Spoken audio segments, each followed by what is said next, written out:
Nous lisons dans Marc chapitre 3, les versets 28 à 30. C'est Jésus qui parle. Je vous le dis en vérité, tous les péchés seront pardonnés aux fils des hommes et les blasphèmes qu'ils auront proférés.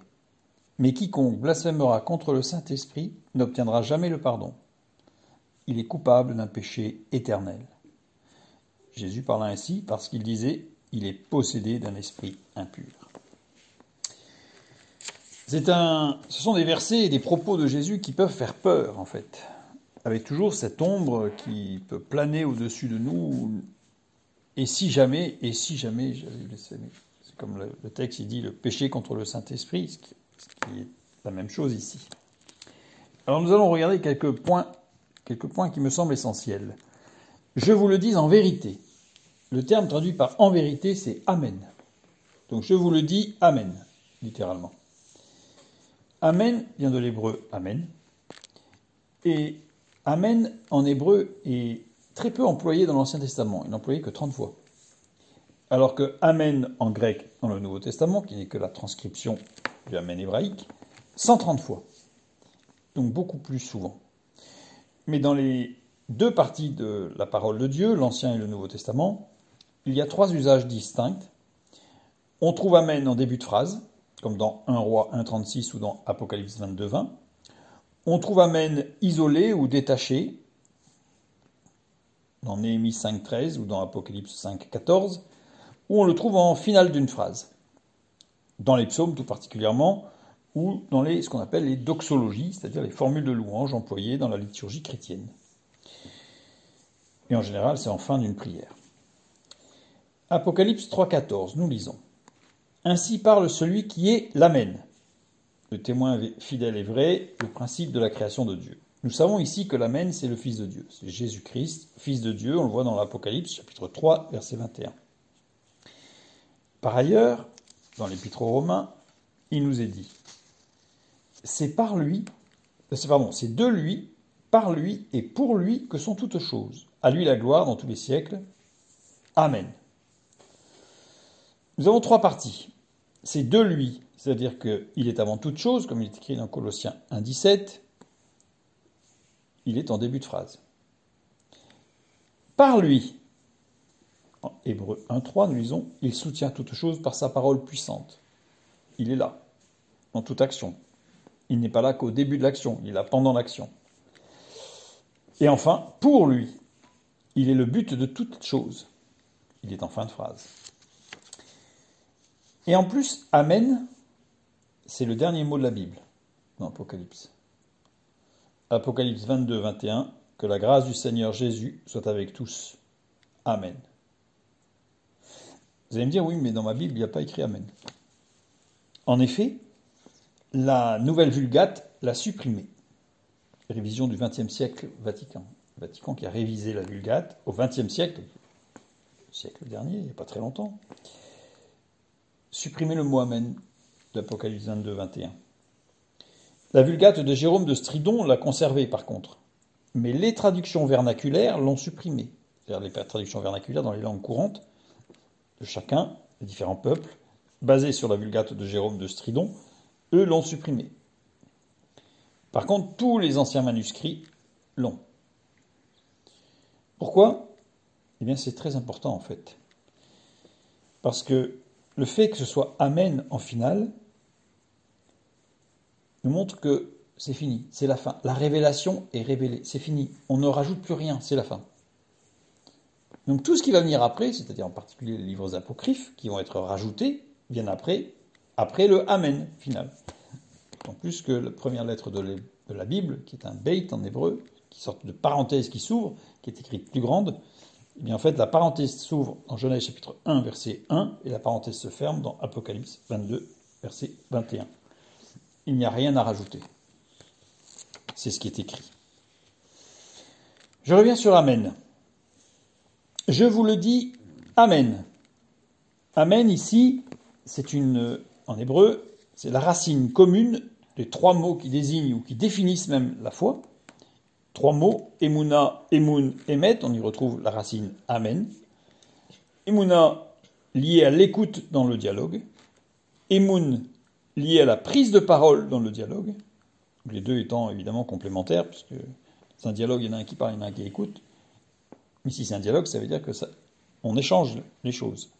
Celui qui écoute se met à parler, et l'autre, celui qui parle, écoute. Et le troisième mot, émettre, qui veut dire aussi vrai, vérité, est lié, lui, à l'action concertée. Donc ça fait un triptyque, 3 pieds, 3 piliers de la communication, l'écoute, la parole et l'action concertée. Donc en fait, Jésus annonce clairement ici, je vous le dis, sur la base de la foi. Cette foi qui est une dynamique de dialogue et d'action. Maintenant que l'introduction est faite, on peut lire ce que Jésus a dit, à savoir, tous les péchés seront pardonnés aux fils des hommes et les blasphèmes qu'ils auront proférés. Évidemment dans la foi, c'est-à-dire dans le dialogue avec Dieu, dans l'écoute, dans l'interaction et dans l'action. C'est-à-dire accepter de changer de vie, accepter de changer de façon de voir, accepter peut-être de laisser certaines choses, ou accepter au contraire d'en prendre d'autres. C'est la conversion, c'est l'action du Saint-Esprit, c'est Dieu qui nous conduit. Cette partie-là, elle n'est pas stressante. On sait que Dieu pardonne, et fort heureusement pour nous tous, Dieu est patient et il nous a conduits jusqu'à la prise de conscience de la nécessité du pardon. Mais c'est la phrase, le verset 29, qui commence un petit peu à faire peur. Mais quiconque blasphémera contre le Saint-Esprit n'obtiendra jamais de pardon. Il est coupable d'un péché éternel. Qu'est-ce que ce blasphème contre le Saint-Esprit? Regardons le mot blasphémer, le verbe. Blasphéméo, en grec. Alors évidemment, si vous prenez un dictionnaire, on va vous dire que c'est un terme qui veut dire ce qu'on entend couramment dans le français par blasphémer. Mais en réalité, quand on regarde dans les textes grecs, c'est un terme politique qui désigne deux choses. Il désigne la séparation d'un individu par rapport au groupe, mais le blasphème politique, justement, était un acte de rébellion et de subversion contre l'autorité établie. Donc ça veut dire que le fait d'employer ce terme avant que le christianisme, la doxologie, la théologie, les doctrines christianisme, la parole de Dieu emploie ce terme blasphéméo. En fait, ça désigne une rébellion, une subversion contre l'autorité du Saint-Esprit. Déjà, on sent que les choses se précisent. Alors, quel est le rôle du Saint-Esprit? Le rôle du Saint-Esprit, nous le trouvons dans les paroles de Jésus au Jean chapitre 16, verset 8.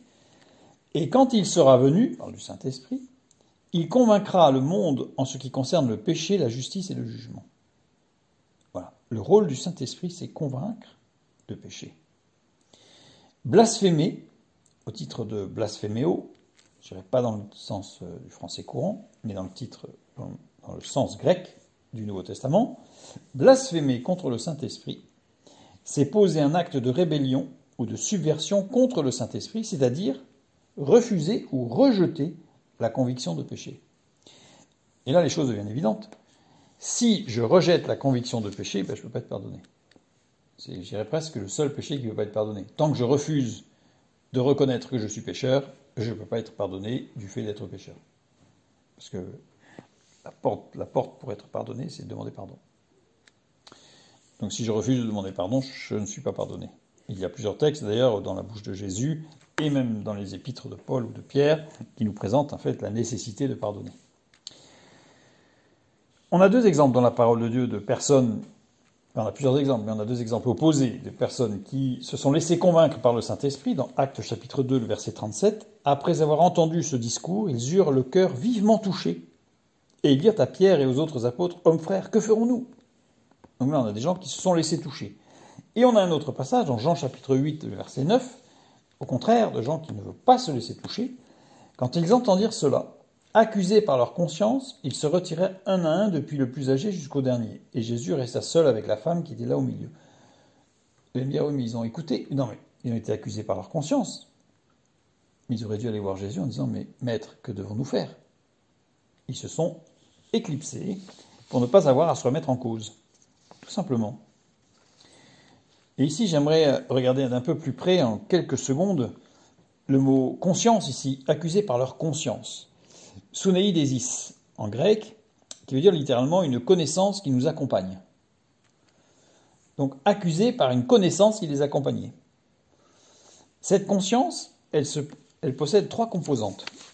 Pour nous tous, elle a une composante physique, une connaissance de nos actes, une dimension, une composante psychique, une connaissance de notre état moral, et une composante spirituelle, une connaissance de notre état spirituel. Cette connaissance de notre état spirituel n'est accessible que par la révélation de Dieu, pas que par l'action du Saint-Esprit. Et c'est justement cette partie-là que on pourrait être amené, dans le texte de ce que dit Jésus, à blasphémer, c'est-à-dire à renier, à repousser cette connaissance de notre état spirituel. En fait, ces 3 composantes impliquent 2 éthiques différentes. Une éthique, c'est une discipline portant sur les jugements de valeur. Une éthique des principes, côté physique et psychique. C'est-à-dire, on juge un acte moral par les principes qu'il met en œuvre. Je résumerai peut-être un petit peu trop, mais c'est l'intention qui compte. On parle de l'intention. Et cette éthique est centrée sur nous. Et on a une éthique de responsabilité, avec une connaissance spirituelle de notre état. On juge alors un acte moral en fonction de ses conséquences. Soit on va juger en fonction des intentions, soit en fonction des conséquences de l'acte. Et forcément, l'entièreté, je dirais, des conséquences, il n'y a que Dieu qui le connaît. Donc ça, c'est responsabilisant, en fait. Le Saint-Esprit nous amène à être responsabilisés, responsables de nos actes, de nos propos, de nos pensées. Et le verset 30, Jésus parla ainsi parce qu'il disait, les pharisiens, il est possédé d'un esprit impur. Le verbe dire ici, légo, qui veut dire déclarer, affirmer, maintenir, et il est conjugué à l'imparfait. C'est-à-dire qu'ils maintenaient leur position, malgré les propos de Jésus. Et ces propos, on les voit dans Matthieu 12, 28, Jésus qui dit « Mais si c'est par l'Esprit de Dieu que je chasse les démons, le royaume de Dieu est donc venu vers vous. » Et c'est là la porte d'entrée, le coin, je dirais, qui a été placé dans la faille, dans leur cœur, mais qu'ils ont refusé, puisque le texte utilise l'ego. Ils maintenaient, à l'imparfait, c'est-à-dire tout le temps, ils maintenaient leur position, alors que Jésus s'était clairement positionné hors du camp des guérisseurs et exorcistes, mais en tant que Fils de Dieu, celui qui amène le salut en priorité.